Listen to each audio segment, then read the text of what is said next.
Soma's baking and cooking থেকে আমি সোমা বলছি। আজকে আপনাদের সাথে শেয়ার করছি একটা ডালের রেসিপি। ডাল তো আমাদের রোজকার মেনুতে সবার ঘরেই থাকে।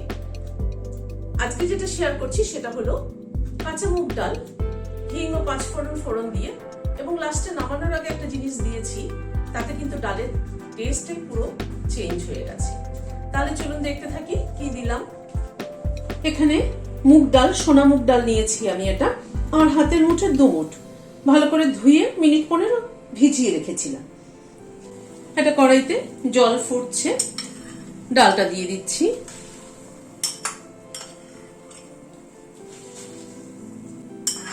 কাঁচা মুগ ডাল কিন্তু বিভিন্ন রকম ভাবে বানানো যায়।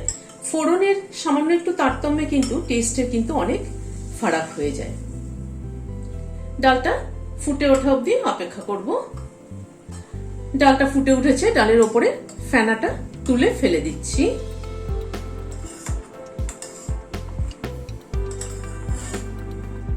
ডালের উপরে ফেনাটা তুলে নেওয়ার পরে 1 টিস্পুন নুন অ্যাড করে দিলাম।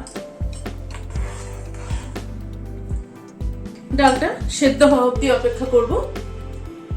গ্যাসের ফ্লেমটাকে কম করে দিয়ে একটু ঢেকে দিচ্ছি, তাহলে তাড়াতাড়ি সেদ্ধ হয়ে যাবে।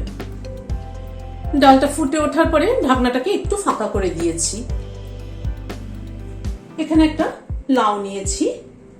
লাউয়ের মুখের দিকটা নিয়ে নিচ্ছি খানিকটা কেটে।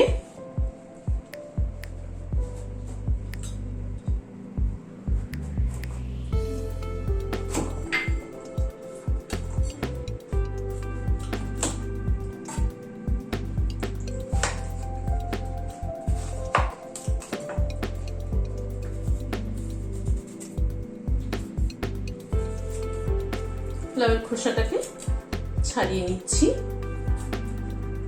লাউয়ের খোসাটাকে ছাড়িয়ে নেওয়ার পরে লাউটাকে ডুমো করে কেটে নিচ্ছি।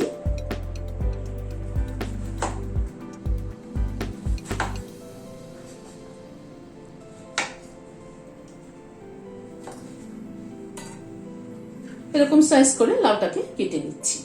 আর এই খোসাগুলো কিন্তু ভাজা খেতে দারুণ লাগে। এগুলো কিন্তু কুচি কুচি করে কেটে আলু দিয়ে ওপরে পোস্ত ছড়িয়ে দিয়ে ভাজা কিন্তু দারুণ লাগে। লাউটাকে কেটে নিলাম। আর এখানে সজনা ডাঁটা আজকে আমার কাছে বেশি ছিল না, 2টো ছিল।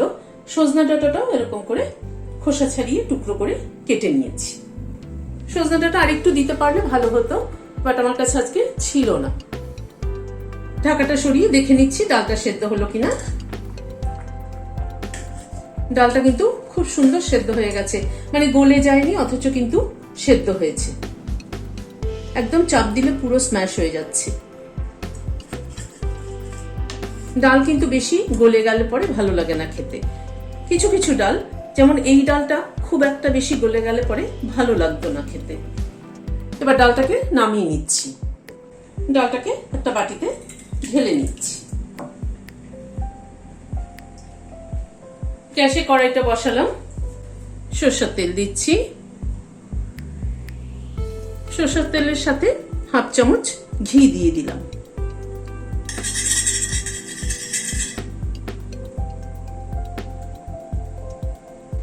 তেলে একটা শুকনো লঙ্কা, একটা তেজপাতা ফোড়ন দিলাম। 1/2 টিস্পুন 5 ফোড়ন দিলাম। 1/4 টিস্পুন হিং দিলাম। ফোড়নটা একটু ক্র্যাক করা অবধি অপেক্ষা করব। গ্যাসের ফ্লেমটাকে একদম কমিয়ে দিয়েছি। 1 চামচ উঁচু 1 চামচ আদা কুচি দিলাম। আমি এখানে আদা কুচি ব্যবহার করলাম, আদা পেস্ট না। আদা কুচিটা মুখে পড়লে খেতে ভালো লাগে। আদাটাকে হালকা করে ফ্রাই করে নেব। আদাটা কিন্তু খুব বেশি ভাজবো না, খুব বেশি ভাজলে আদার ফ্লেভারটা নষ্ট হয়ে গেলে ভালো লাগবে না। রান্নার না এই সমস্ত ছোট ছোট কিছু ট্রিক্স আছে, যেগুলো ফলো করলে পরে সাধারণ জিনিসেরও কিন্তু অন্যরকম টেস্ট হয়। সজনা ডাঁটা কটা দিয়ে দিলাম, লাউটা দিয়ে দিলাম।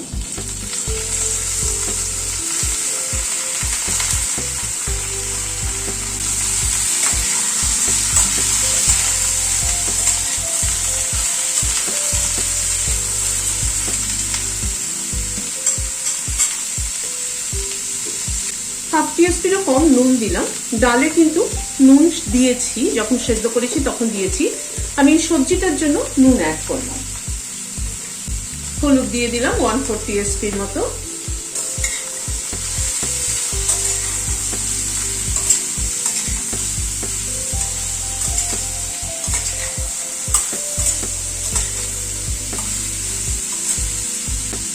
এবার এটাকে একটু ঢেকে দিচ্ছি। সজনে ডাঁটা লাউটা একটুখানি কুক হোক। গ্যাসের ফ্লেমটাকে মিডিয়ামে রেখেছি। মিনিট 5 মতো ঢাকা ছিল, ঢাকাটা খুলছি।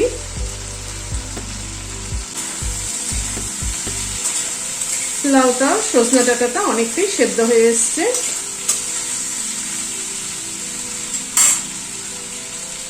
এখানে 2 টেবিল চামচ উঁচু উঁচু নারকেল কোড়া নিয়েছি, নারকেল কোড়াটা দিয়ে দিলাম।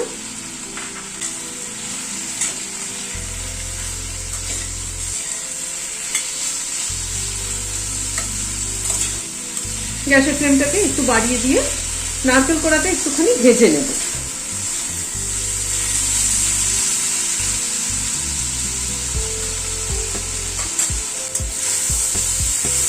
নারকেল কোড়াটা একটু ভেজে নিলাম। এবার ডালটা অ্যাড করে দিচ্ছি। বাটিটা ধুয়ে একটু গরম জল দিচ্ছি।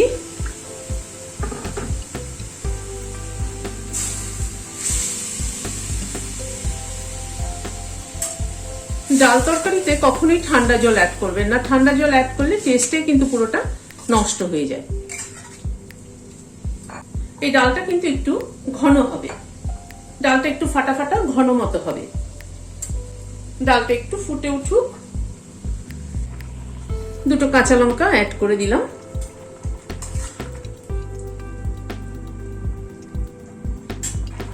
ডালটা 2-3 মিনিট ফোটার পরে 1/2 টিস্পুন চিনি অ্যাড করে দিলাম।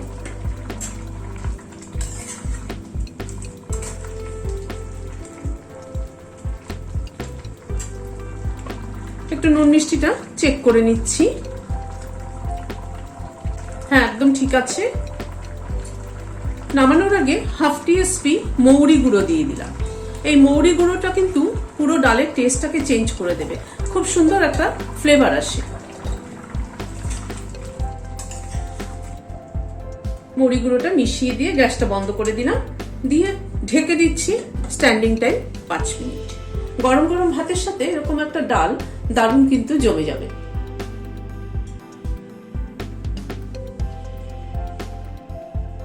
আজকের এই ডালের রেসিপিটি কেমন লাগলো আপনাদের আমাকে কমেন্ট বক্সে জানাবেন। যদি ভালো লাগে তাহলে লাইক ও একটা সাবস্ক্রাইব করার অনুরোধ রইল। আজ তাহলে এখানে শেষ করছি। দেখা হচ্ছে আবার পরবর্তী ভিডিওতে। নমস্কার।